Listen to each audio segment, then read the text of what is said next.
साथीहरू, हजुरहरूलाई पर्वलको सब्जी मन पर्दैन भने यो तरिकाबाट बनाउनुहोस्, एकदमै स्वादिलो हुनेछ। त्यसको लागि लिएकी छु मैले पर्वललाई तासेर, अलिकति सिमला मिर्च पनि लिएको छु मैले चाहिँ, अनि 2वटा आलु लिएकी छु।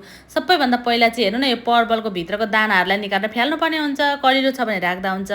छिप्पिएको चाहिँ सबै मैले निकालेर फ्यालेकी छु, मेरो चाहिँ अलिक छिप्पिएको पर्वल थियो।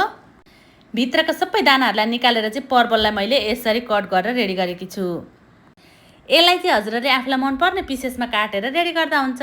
मैले अलिकति क्याप्सिकम पनि लिएकी छु र यसलाई पनि ठुल्ठुलो पिसमा चाहिँ कट गरेर रेडी गरेकी छु। मैले पर्वल र क्याप्सिकमलाई रेडी गरेँ। अब आलुलाई पनि ठुल्ठुलो पिसमा यसरी चप गरेर रेडी गरेको छु। मैले आलुलाई तासिएर लिएको छु अनि सबै सब्जीहरूलाई चाहिँ मैले कट गरेर रेडी गरेको छु। हेर्नु त हजुरहरूले पिस यसरी मैले चाहिँ रेडी गरेको छु। आफूलाई जस्तो पिसमा मनपर्छ, आफूलाई जस्तो पिस मनपर्छ त्यस्तै पिसमा कट गरेर रेडी गर्ने। मैले एउटा कराईमा तेल बसालेँ अनि सबैभन्दा पहिला आलुलाई मैले फ्राई गरेकी छु। मैले केही पनि मसलाहरू नराखिकन आलु मात्रै सादा फ्राई गरेकी छु। यतिको फ्राई भइसकेपछि मैले आलुलाई निकालेँ। त्यही तेलमा मैले पर्वललाई पनि एकैछिन फ्राई गरेँ। पर्वल पनि एकैछिन फ्राई गरिसकेपछि गोल्डन ब्राउन भइसकेको छ। यसलाई पनि एउटा प्लेटमा झिकेँ। आज भने साथीहरू, विवाह पार्टीमा पाक्ने जस्तै बनाएर चाहिँ म पर्वल र आलुको सब्जीको रेसिपी हजुरहरूसँग सेयर गर्दैछु। अनि मैले क्याप्सिकमलाई पनि एकैछिन त्यसरी नै फ्राई गरेर निकालेकी छु। मैले सबै सब्जीहरू चाहिँ फ्राई गरेर यसरी प्लेटमा निकालेँ साथीहरू। अनि त्यो तेललाई चाहिँ पुरै मैले निकालेर थोरै मात्रै तेल राखेँ। अनि त्यसमा अलिकति थोरै मेथी फुराएँ, अलिकति चप गरेको प्याज फुराएँ, अलिकति कुटेको लसुन फुराएँ, अलिकति चप गरेको दुङदुङेको पत्तालाई राखेर एकैछिन फ्राई गरिसकेपछि मैले एउटा तेजपत्ता राखेँ, अलिकति दाना जिरालाई राखेर फेरि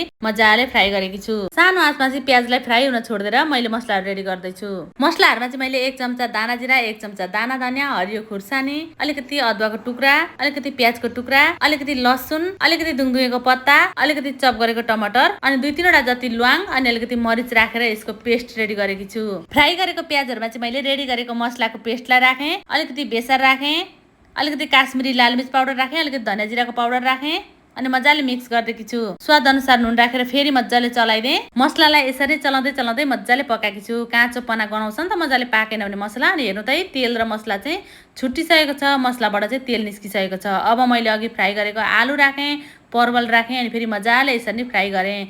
एकैछिन फ्राई गरिसकेपछि थोरै पानी राखेँ अनि फेरि यसरी चलाइदिएकी छु साथीहरू। अनि फेरि अलिकति पानी राखेर चाहिँ मजाले चलाइदिएर यसलाई एकैछिन छोपेर पकाएँ। एकैछिन पछि हेर्नु त कस्तो मजाले चाहिँ यो पाकिसकेको छ। अब यति पाकिसकेपछि मैले अघि रेडी गरेको क्याप्सिकमलाई राखेँ। यो क्याप्सिकमलाई चाहिँ धेरै बेर पकाउनु पर्दैन के, एकैछिन पाक्दा पाक्छ हैन। ल हेर्नु त साथीहरू, यो चाहिँ लगभग पाकिसकेको छ। एकैछिन मात्रै छोपेँ मैले अनि चाहिँ यो पाकेर खानको लागि रेडी भइसकेको छ साथीहरू। यो चाहिँ यति टेस्टी भएको थियो नि, बिहे हुँदी पाक्ने जस्तै भएको थियो। हजुरहरूलाई रेसिपी मन पर्यो भने हजुरहरू पनि ट्राई गर्नु होला। अन्त्यमा अलिकति दुङदुङेको पत्ता राखेर यसरी बनाएर खायौँ हामीले, एकदम सजिलो भएको थियो। बाई।